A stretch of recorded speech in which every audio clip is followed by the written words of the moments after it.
Operation सिंदूर को एक as a military operation आप कैसे देखते हैं और एज अ पॉलिटिकल फॉलआउट आप क्या देखते हैं? देखिए, ऑपरेशन सिंदूर, मैं कोई मिलिट्री का विशेषज्ञ हूं नहीं, और मैं उनमें से नहीं हूं जो कहूंगा कि देश के बाहर और विपक्ष क्या कर रहा है। मैं सरकार की बात मान लेता हूं। सरकार ने कहा, हम लोग के विदेश मंत्री ने कहा, जयशंकर जी पढ़े लिखे समझदार बहुत सुलझे हुए व्यक्ति है, जयशंकर जी ने ये कहा ऑपरेशन सिंदूर के हवाले से शायद आप लोग के इंटरव्यू में, कि जो सीज फायर हुआ वो पाकिस्तान की पहल पर हुआ। तो मैं भाई जयशंकर जी की बात को मानता हूं। तो अगर पाकिस्तान के पहल पर सीज फायर हुआ, इसका मतलब कि पाकिस्तान दबाव में था, पाकिस्तान की हालत खराब थी, जो हारता है वही तो सीज फायर के लिए हाथ जोड़ कर आएगा। तो अगर पाकिस्तान दबाव में था 1 दिन या 2 दिन के ऑपरेशन सिंदूर के बाद, तो भाई आप काहे सीज फायर किए? आपको 2-4 दिन और चलने देना चाहिए था, वो पाकिस्तान को मार के सेना वाले ठंडा कर देते। तो ये तो सरकार अपनी ही बात में फंसी हुई है। सरकार ये कह रही है कि मिलिटरीली ये सक्सेसफुल है। तो जब सक्सेसफुल था, पाकिस्तान घुटने पर आ गया था, आपसे सीज फायर के लिए रिक्वेस्ट कर रहा था, in the words of foreign minister Jaishankar, तो आपने सीज फायर किया क्यों? देश की जनता तो यही पूछ रही है कि भाई सीज फायर ही अचानक से क्यों हो गया? ट्रंप जी अपना अलग डफली बजा रहे हैं कि हमने अमेरिका से ही करा दिया।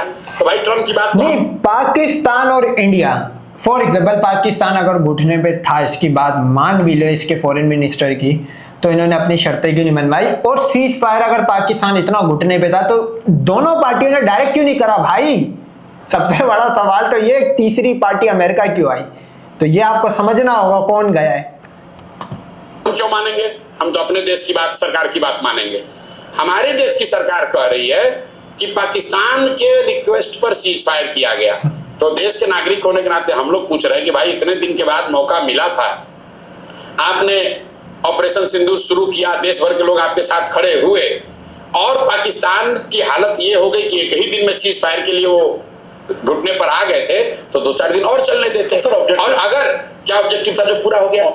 मीडिया में तो ये चला कि इस्लामाबाद लेना ऑब्जेक्टिव है, मीडिया में तो ये चला कि बलूचिस्तान को स्वतंत्र कराना ऑब्जेक्टिव है, मीडिया में तो ये चला कि जैसे इंदिरा जी ने, सुनिए ना भाई, हम कैसे बोल रहे हैं? मैं बोल रहा हूँ भाई, लोगों ने ये कहा, सुनिए, अमित शाह जी ने कहा है पार्लियामेंट में कि हम लोग वो लोग हैं जो देश के लिए जीने मरने वाले हैं, पाकिस्तान ऑक्यूपाइड कश्मीर को लेना हमारा लक्ष्य है।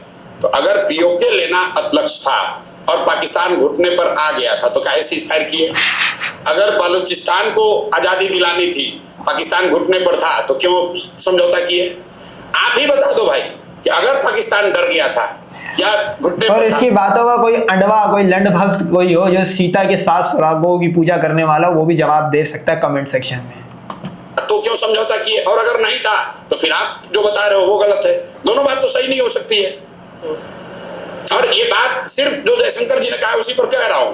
ट्रंप साहब तो कह रहे हैं कि हम इंडिया को डरवा, इंडिया पाकिस्तान को दोनों को बुला के डांटे और सब तीनों में समझौता करा दिए। हम ट्रंप की बात पर नहीं जा रहे हैं, हम जयशंकर की बात कह रहे हैं।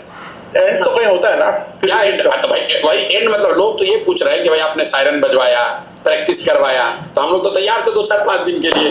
एक ही दिन में खाए सीज फायर कर दिए, 2-4 दिन और चलने देते, पीओके ले लेते हम लोग, तब आप कर लेते, बालूचिस्तान अलग हो जाता तब हम लोग कर लेते। अगर पीओके ले लेते तो समझौता कर लिया, तो भाई कम से कम बांग्लादेश को अलग करा दिया ना।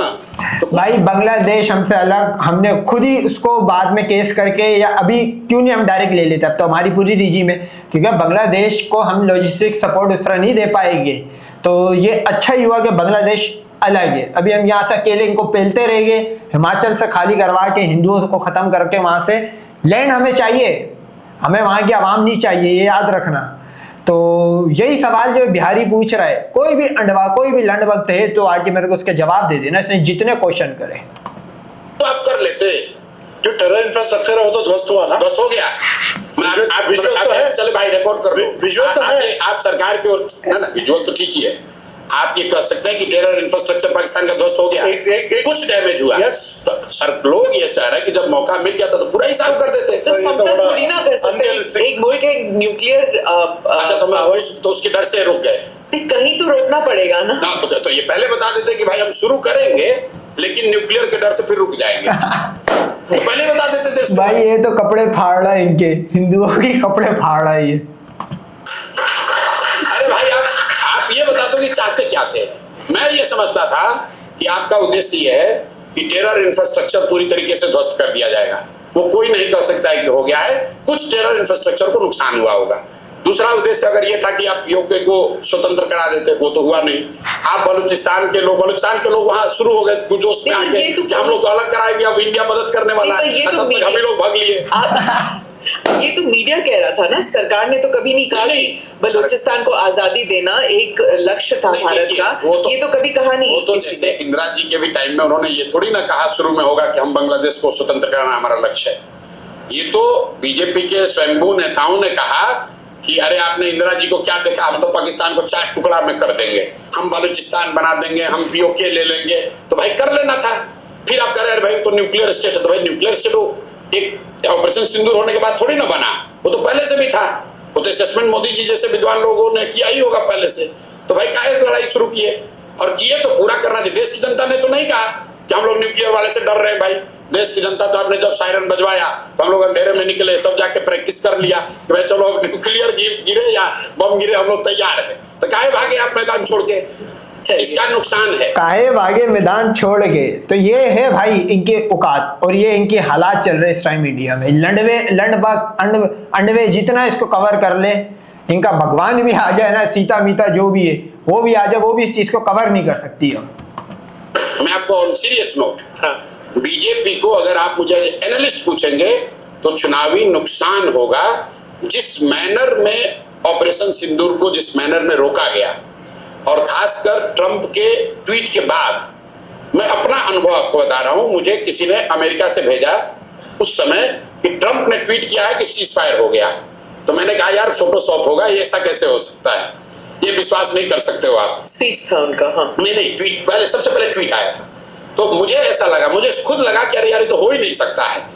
तो मतलब देश की जनता को ये लगा कि यार इतना बड़ा जब हम लोग तैयार मेंटली प्रिपेयर हो ही गए थे, तो 1-2 दिन 4 दिन एक उसको लॉजिकल कंक्लूजन तक ले जाना था। अबे 4 दिन में तो तुम्हारी वहां पे फौज 2 लाख रह जाती भाई। जिस तरह तुम्हारी हमने लाशें गिराई है ना, तुम लोग की वहां पे फौज नहीं रहनी थी, ये बात हकीकत थी।